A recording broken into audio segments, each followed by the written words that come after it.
Obra every man and I like Ndiku. Ode mmadụ ma like onye bue nnukwu too much or moderate. Nya pen penye too much. Moderate ka mo na like. Nga ibuli ebuchisi ebe niile. Ndị ime ife nwa na achọ ebe m etinye ife achọ. Mmadụ ma like ọ dị a. Na gbaale mpata mmadụ ka ozu efi. Majority of men bụ anụ nwanyị ka ba ji alụ nwụna. Ba anụ nwanyị ka ba ji ego moto. Ba anụ nwanyị ka ba ji abụ millionaire, multi-millionaire. Obodo a na-asị na nwaanyị anụnwa na nwaanyị anụnwa na ọ na-edozili akụ maọbụ na ọ nwere advisor na ọ na-eme ya ọ bụrụ ọsị ya. Ibe mere o ji wee dị ka ọ da akpata ego mgbe ahụ.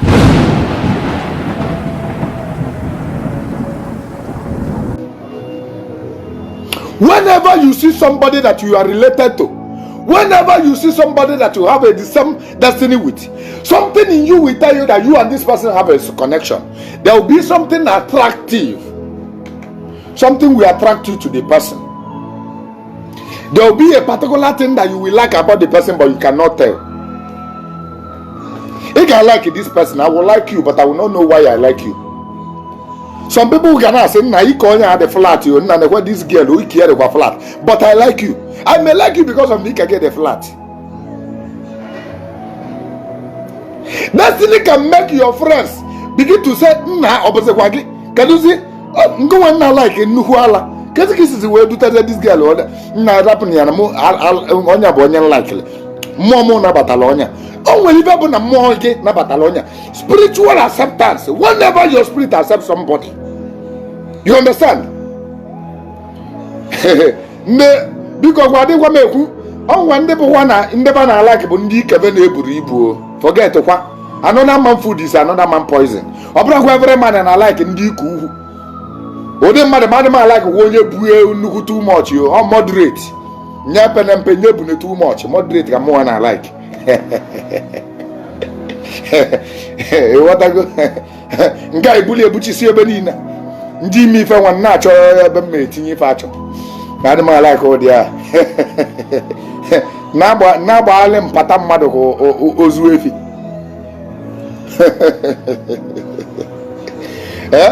Because God I know body shame. We are not body shaming anybody. Okay? Another man food is another man poison.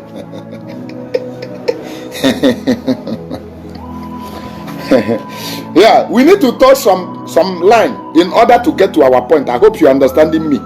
Yeah? If you're understanding me, say hi. Tap on your screen.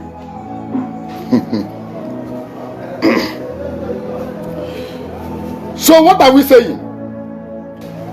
When destiny united, when me and you have the same destiny, we can meet anywhere. We can meet on social media.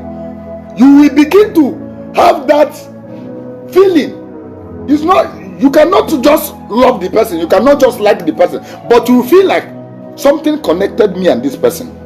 You begin to feel like if I did not see this person, if I did not meet with this person, I am missing something. Something in you will be telling you that you need to meet this person. And in that boat, unite. For the fact that I'm get who go na mona get half. Some my belongings. Nyage, so go up on the Abia was and give what telling me. Numbers I get use Eva Bombas and Monagi. You will follow some Nyamo. Some of your ten in Nyamo. Some number I get below wake up no moto. Na even Quacos Rika. Hey, na it's a moto no the key, it was a labor. Na even to a labor 50 cars. 50 cars. Here. Another day about before no one. Na Cambago do 10. Keba 10 when no one. Or say 10 no Ricaro. Banono 5. Okonezuoku. Mbakamba 5. Because the mentality I do I don't know what brought the mentality of the spirit. When we can hand the Bolivar de Catati, Ponia, second Bodonka, or some much will get them up some gauge that they won't get the volume. They won't get the volume. Mbulu some of your destiny. Ibulu some of mine. I come to this world. You go to your own side. Whenever we unite, Mobuna Mona get you where Tangolwa, where Mekova, dina ba we bulu dina nwunye ibe niile na nyalo gị ọ na manifestezi moto ni mbuili gị ọ na-apụtazi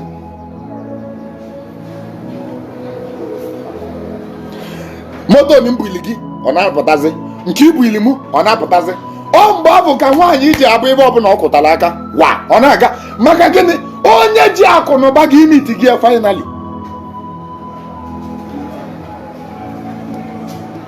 mgbe ọ bụ ka nwoke ji stand majority of men bụ anụọ nwaanyị ka ba ji alụ nwụna ba anụọ nwaanyị ka ba ji ego moto ba anụọ nwaanyị ka ba ji abụ milonia multi-milonia obodo a na-asị na nwaanyị anụnwa na nwaanyị anụnwa na ọ na-edozili akụ maọbụ na ọ nwere advisor na ọ na-eme ya ọ bụrụ ọsị ya ibe mere o ji wee dị ka ọ da akpata ego mgbe ahụ bụ na ọ nụbere nwaanyị. So what am I trying to tell our young men? Ọ bụrụ na ị nụbere nwaanyị cheki aka ịmalụ maọbụ nwaanyị ị na-anụbere mere iji wee nọdụ n'ọnọdụ ịnọ tata na-ewere ike ịnụ nwaanyị ụwa aka gị mma, ewere ike ịnụ ha anụ nwaanyị ụwa aka gị mma.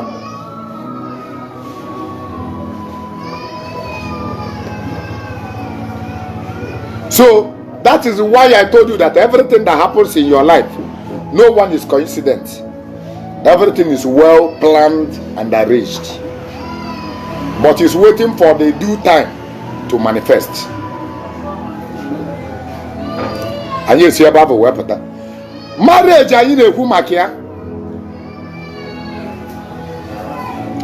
There are procedures of marriage.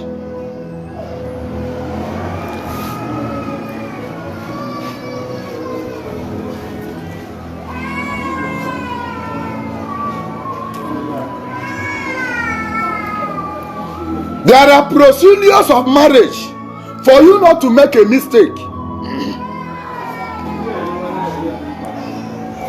Before you go into family, any family or any village to get married, follow what I want in social media.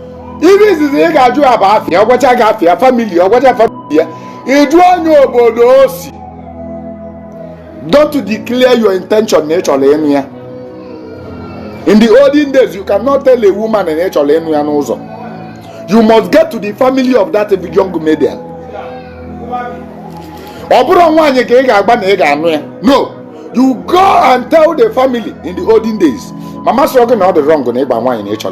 No, I never say that is wrong. Mana before you know,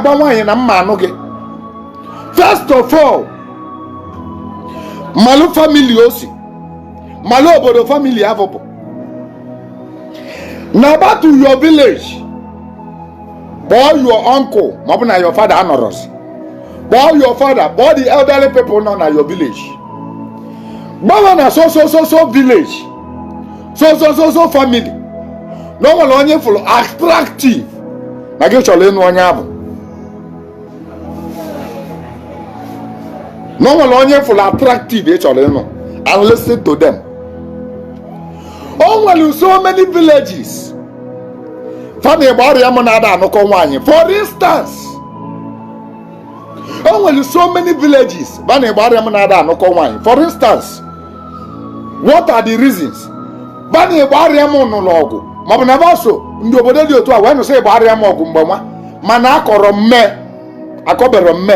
You cannot just forgive with your mouth.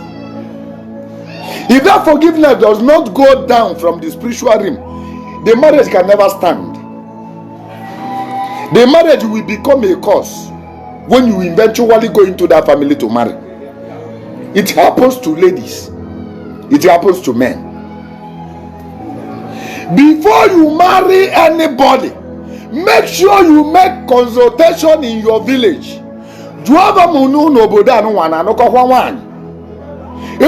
Obodo gị n'obodo a na-anụkọkwa nwaanyị ma na-anụkọkwa di ba wee za gị, then you jụọ ma family gị na family a na-anụkọkwa nwaanyị ka ba na-anụkọkwa di physically. After asking that question, you will check n'afa. Now when you finally succeeded in asking the question and your people told you that you can go to that family, that there's nothing wrong.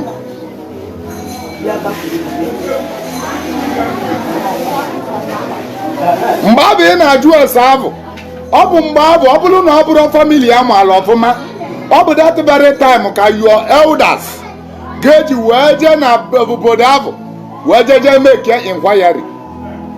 Maka na ewere ike ọ bụ na ọ nwere ibe family gị na-asọ, like my family nwere ndị anyị na-asọ. O nwere family anyị ma na-anụ nwaanyị, likewise so many families. O nwere ndị na-ada asọ chacha. So iche ekizie ọwa bụrụ na family gị na family ndị ajụsị gị ese, mgbe eji wee jụsị ese o wee bụrụ na family nụnwa na unu nwere ike ịgakọnwu. Ọ bụ maka na ada aza ajụ ese ka ejizi amụta onye ala, maka na ewere agbọ bụ agba ala. Ọ bụ maka na ada aza ajụ ese ka eji amụta agbụrụ na-agba n'ilo. O nwere agbụrụ na-ada ebido be di na agbụrụ baba ada ebibe di. Nne mụtali nne ya divorce lụ na nne nke ọzọ divorce wa na nne ya divorce wa na. Kedu ka o si wee dị ka enu anya ka ọ ga-anọ na generation va niile o nwere onye bibe di ya?